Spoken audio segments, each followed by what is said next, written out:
Monday again, 7:30. I have a question. What's your excuse? It amazes me when I talk to people how easily we fall into making excuses. And it's not new to us. And I think it's Luke 14. The story is told, a parable is told of a man who had a great supper and he invited all his friends to come. And obviously they said they would come. And then he sent his servant to tell him the supper is ready, tell him to come. And the Bible says they all, in one accord, began to make excuses. And they all sound like good excuses. I bought some land, I got to go check it out. I bought some mules, I got to go check it out. On and on the excuses went. But an excuse is the same thing, even if it sounds good. An excuse is an attempt to lessen the blame because of some fault or mistake, offense that you've created. It's a desire to defend and justify oneself. And so, what's your excuse? I listen to people and they come in a variety of things, these excuses that people make. Let me just tell you one of them. Well, I'm mad all the time because I'm a redhead. Well, or I'm that way because I'm German. Or, that's just the way I am because I was born on the south side of the tracks. When you get to heaven, none of those reasons are going to be a justification for not being like Jesus. You're not going to be able to say to God, I didn't walk in love. I was angry all the time because I was a redhead. No, we are all, in God's eyes, what He's wanting to do is to create us to be the image of God on this earth. And so I ask again, what excuse are you hiding behind for some bad behavior or some mistake that you've made? All of us want to look good in the eyes of our friends and the eyes of other people. I get that.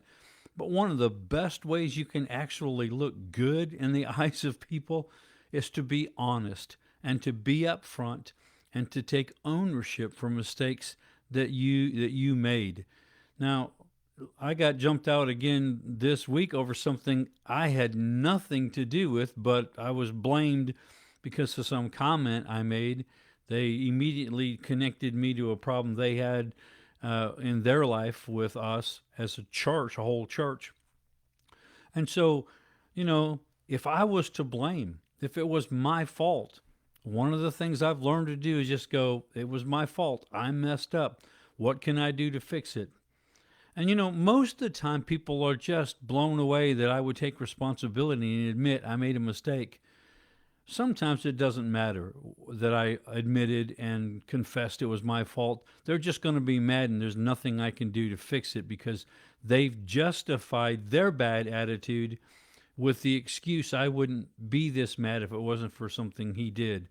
But that's just an excuse for those individuals not taking responsibility for their actions and their attitudes. We even make excuses for our attitudes.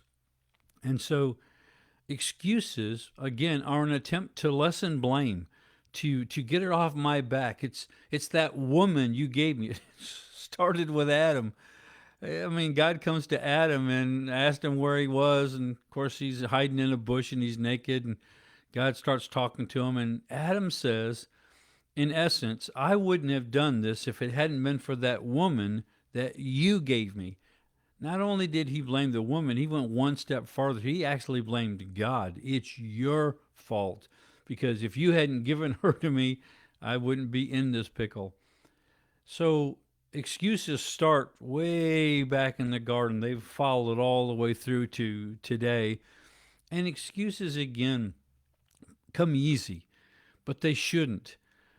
Excuses are just our attempt to justify ourselves, to defend ourselves. And one of the first signs of narcissism is, being stuck on yourself is how easily they fall into defending themselves and justifying themselves. And so none of us want to be a narcissist. But We need to be looking at our lives and asking ourselves, what are we wanting to do that we're not doing, that we're making an excuse for not doing? Well, I really want to move up in life. I really want a better job, but I'm black. They won't let me do that. I'm white. They won't let me do that. I'm female. There's no way to promote in this particular company. Well, then go somewhere else. Don't make an excuse for not going to the next level. Don't make an excuse for not trying a new thing. Excuses. Benjamin Franklin said, people who are good at making excuses are seldom good at anything else. And I have found this to be true. One of the things I love about doing new things every week, and sometimes it's been my pleasure to try to do something new every single day. I love doing things new. And what I've found is I'm terrible at a lot of things, but it didn't kill me. I learned, I grew, I found some things I actually really enjoyed doing that I wouldn't have known I enjoyed doing until I tried it. Like writing.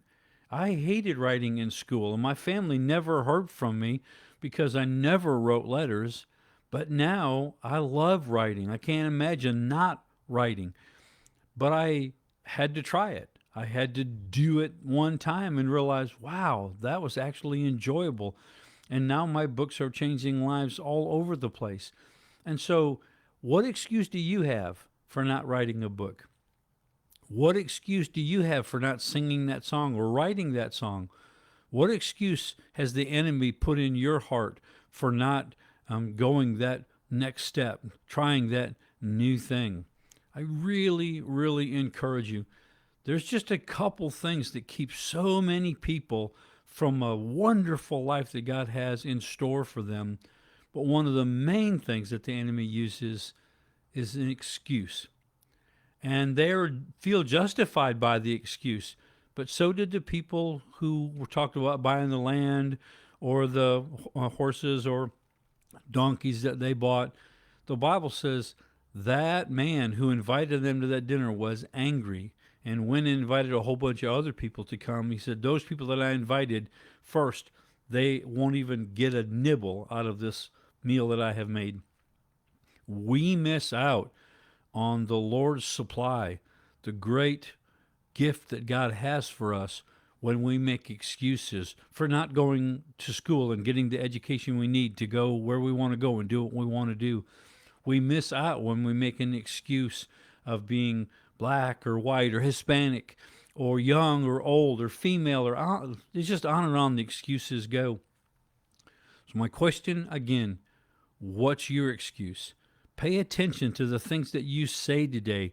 And if you do nothing else, if you don't admit it to anybody else, admit it to yourself and write it down in a journal. I made this excuse today. And then look at it and ask yourself, why did I make that excuse? Almost every time it's an attempt to justify so that we can look good in people's eyes. But I have found being honest and taking responsibility and saying, I messed up, has given me more favor with people than them finding out I lied about something that I told them I did. Take a look at your life. Take a look at what you say today. Take a look at what you say this week. And look at the things that you have made excuses for and start attacking those things. Start wrestling those things out and realizing, I'm going to stop making an excuse and I'm going to start making a change. I'm going to make one step every day closer to that goal that I want. You will be amazed at how quickly things start coming your way once you set your mind in the right direction and stop making excuses and start taking responsibility. Love you all so much. Thank you for watching. Please give me a thumbs up. Click, share with someone else. It helps us continue to change thousands of lives together. Love you all so much. See you next week.